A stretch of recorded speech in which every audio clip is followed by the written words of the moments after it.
Hello, today I will present my software TurbiSoft, which is finite element software developed for the modeling and analysis of offshore wind turbines.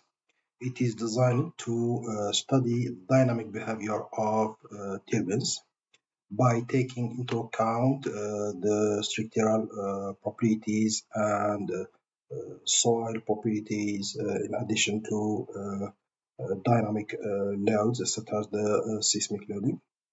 The software provides a tool to compute the natural frequency in addition to displacement, stresses, and strain under a static or dynamic loading.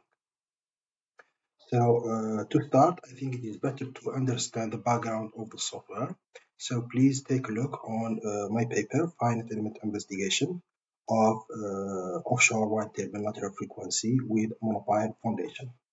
In fact, the offshore wind turbines with a monopile foundation, as presented here in this figure, has a shape that is mostly axisymmetric. This means that its geometry almost the same all around its central axis. For example, the tower and the foundation can be considered circular and regular. Because of this, the structural model of offshore wind turbine can often be simplified as axisymmetric. This assumption makes the analysis easier and reduce the complexity of the model. However, the load acting on the offshore wind turbine are not always axisymmetric, such as lateral loading. So the offshore wind turbine can be considered as an axisymmetric problem with non-axisymmetric loading. Now I will open the code source of the software. Here we go.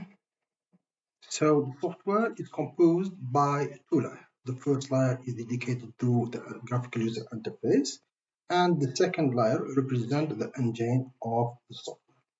So now I will start the software.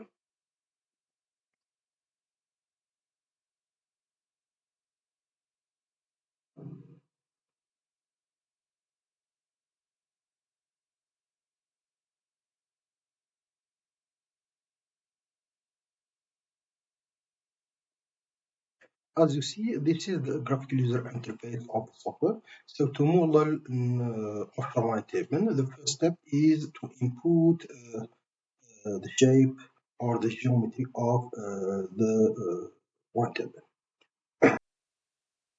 So here you will find all the necessary input data that you must enter to define the geometry of offshore wind turbines. As an example, the tower height, RT, here I put 90 meter. The tower thickness, 2.5 centimeter. The substructure height, 30 meter. Substructure thickness, 6 centimeter, and so on. The second step is to define the mesh characteristic. So I keep 6 as value of the mesh density. Then I will, or you will need to input the soil characteristic. First choose soil type, then input the Young modulus of the soil. So here I have clay, so I will input 30 ampere as elasticity modulus. Pressure ratio, density.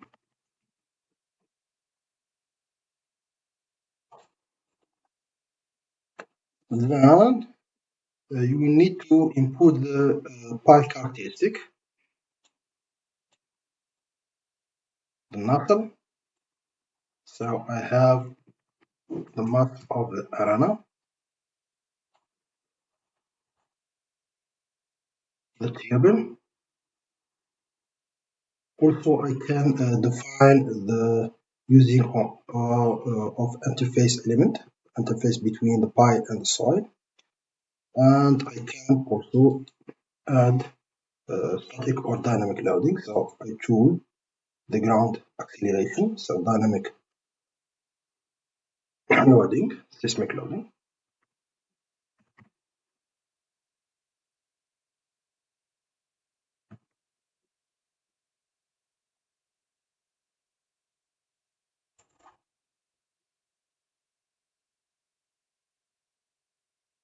Here we have the acceleration time history.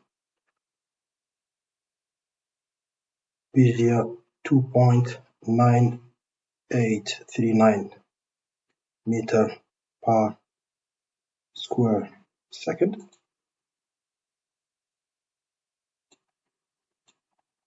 Now you can choose the calculation strategy. You can use lumped mass in the calculation. You can choose to model soil or not. Also, you can choose between 8-node element and 4-node element. So here we need to meet the structure.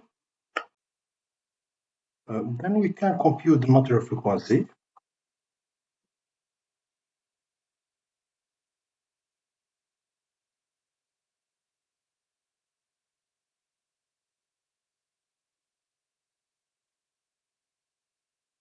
Here we go.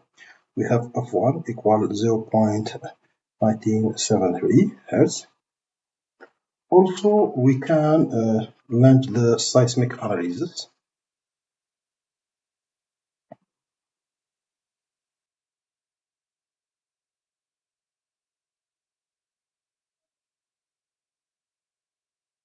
Okay. Now we can display the tip displacement in function of time. Also, we can display the model displacement in any time we choose. For example, 20 seconds. Here is the model displacement.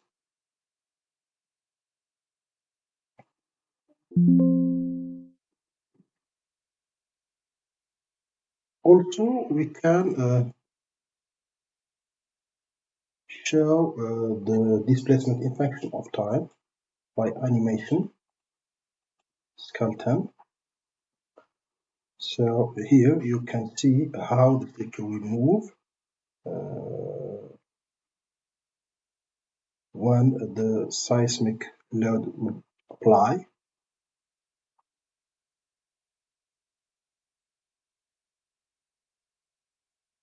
Also, we can show the velocities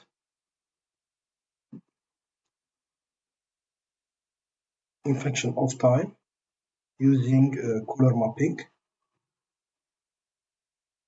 The same thing for the acceleration and the stresses, strain, and so on. Thank you very much for watching.